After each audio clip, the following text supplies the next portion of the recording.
What's up, everyone? Tyler DeLuca here with No Cap Space, bringing you your No Cap Space post-game show with boots on the ground from March Madness. I'm here at the Lloyd Noble Center in Norman, Oklahoma, where we have just seen Iowa and Oklahoma, both of the top seeds, advance over their respective opponents, Murray State and Florida Gulf Coast. Two teams as the lower seeds that could have made things interesting, and it got a little bit more interesting for Oklahoma than it did for Iowa. We're going to break down both games, preview this second round matchup, because I think both teams discovered or maybe rediscovered some elements of their teams that could be very handy in that second round game. But before, we got to run the intro.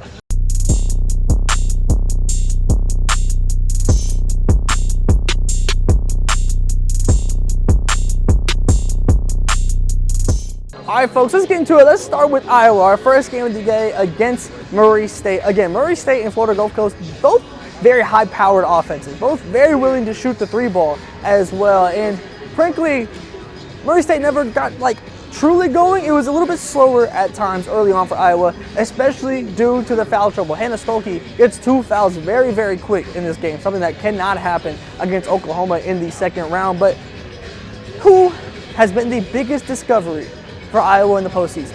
It's a very obvious answer. Freshman Ava Hayden for Iowa has been fantastic. Their center, the most, in my opinion, productive size that they've had so far this season. When obviously Hannah Stolke is fantastic, friend of the show. We love Hannah Stolke here at No Cap Space, but obviously undersized. Now, you look ahead to that Oklahoma game, there's going to be some size on the other end, but we're going to get into that. But what Ava Hayden has been able to do over the course of this Big Ten tournament into March Madness time period, you're talking about a player who did not reach double-digit scoring in the entire regular season. This is now 3 games in a row where she has progressively played better, progressively scored more points, and they're going to need that level of production against Oklahoma. Not the biggest day from Lucy Olsen in this game, not the biggest day from Hannah Stolke, but when you have players like that are willing to come through and step up, your freshman being able to do that, that is massive this time of year. And frankly, that's a completely new element to Iowa, because one thing that really impressed me from her today is the fact that she was still able to run with the fast break. Just because you have size, you weren't giving up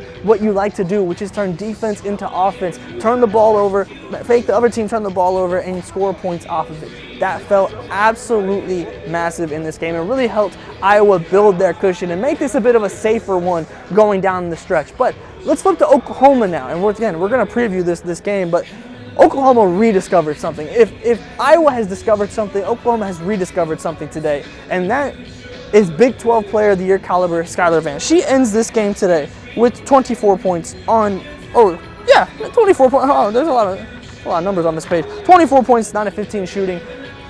This is a Skylar Vann year that has been down from a pure numerical perspective, right? But obviously, she's playing a completely different role than we had seen in past years, especially last year where she had to step up into a major role with the senior class that left the year before, right? And she was able to be co-Big 12 Player of the Year alongside Texas's Madison Booker. We haven't seen that level of production from a pure numerical standpoint so far this season. There's been impact, but not pure production like that.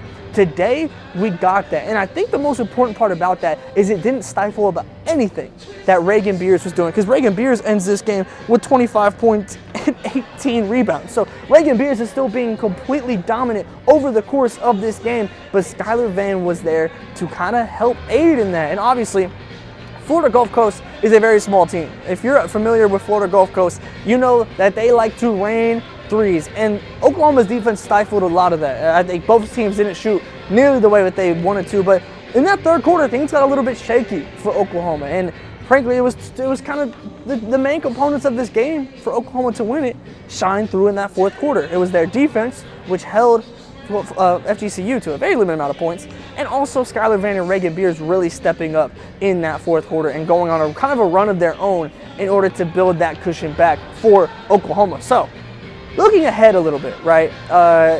You have the on-court side of this and you have the off-court side of this. We'll talk about the on-court side first, because when you bring those two discoveries together, right?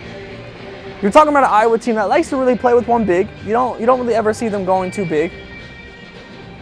But you have Skylar Vann on the other side, who I think Hannah Stolke, that's going to be a phenomenal matchup, but that's what we end up seeing. You now have this newly discovered freshman who had 15 points today in Ava Hayden, right? Who has closer to the size to guard Reagan Beers. And my head immediately goes to, do we see Iowa pivot at all to try and match what Oklahoma can do? We've seen Oklahoma go double big with even more size, where you put Reagan Beers with Beatrice Colleton in the game at times.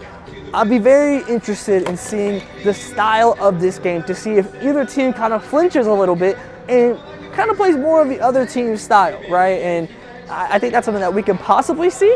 But ultimately, I think it's going to be a trend of the game type of move if we see that happening, that both teams will have in their back pocket, where if Oklahoma needs to speed it up, you could play Skylar Vann at the 5, similarly to what Hannah Stolke is for Iowa. We've seen that in years past. But obviously, when you add Reagan Beers, you don't need as much help at the center position, because she's got that covered for you.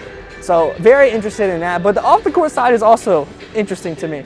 If you don't know, in 2000, 2 people showed up to the Iowa women's basketball program. Associate head coach Jan Jensen and freshman Jenny Baranczyk, the 2 head coaches of this program. I mean, both coaches frankly downplayed it in the press conference. But to me, this is such a cool instance to see this. So now, as Jenny Baranczyk pointed out, look, she was at Drake. She got year after year of in-state Iowa hoops, right? So this is not any type of moment where it's like, oh, this is the first time she's going against her alma mater or anything like that. So it's not that type of thing to worry about.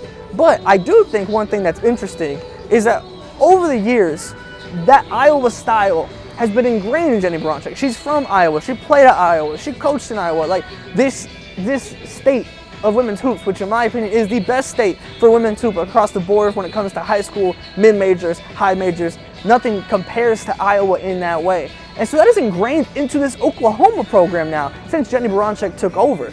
And so it's almost like an honorary in-state matchup to me. But I asked Jan Jensen about this, and she said, honestly, this style has kind of changed since going to the SEC.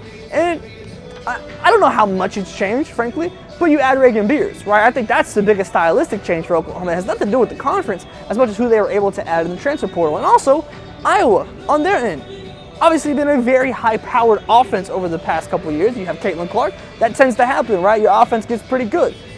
It's now been a defensive mentality that we've seen which, since the moment we talked to Jan Jensen in preseason. This was what we knew this Iowa team was going to be, and we've seen that. And we've seen that culminate over the course of this year. So as much as it is kind of the in-state Iowa matchup, a lot of familiarity between these 2 head coaches just on a personal level, but also from a coaching and scheming level as well, this game brings me just so much intrigue. Obviously, if you've been following along with Ncaa Space, one, you know I'm born and raised here in Norman, Oklahoma. So I have interest on that end. But also, I have been such a big fan of what Jan Jensen has been able to do in year 1 as the head coach of Iowa. So on that end, I'm also incredibly interested about what this matchup ends up looking like. Who will be the first coach not to flinch, but to pivot, maybe is the right word? Will there be a need to pivot in this game? Can both teams just do what they do best and try and go and pull out a win in this game? There's so much to be excited for. This is going to be, to me, one of my favorite second-round matchups to see. I'll have you covered here with boots on the ground coverage for it. So be tapped in here on the YouTube. Again, we'll be live again tonight for the Ncaa Space postgame show covering the entire day of women's basketball in this March Madness tournament. We will be live every single night of games. This train is not stopping. We're just getting rolling because we are on the way to Tampa Bay, where we will have boots on the ground at the Final Four. There's so much to be excited about. There's so much basketball going down across the entire nation right now, and Ncaa Space has you covered for it. And make sure you're looking good while doing it. Ncaa Space home field collection down below in the description. Until next time, until Monday, where I will have boots on the ground again, or you can catch us tonight, and the night after that, and the night after that, for the Ncaa Space postgame show. Signing out.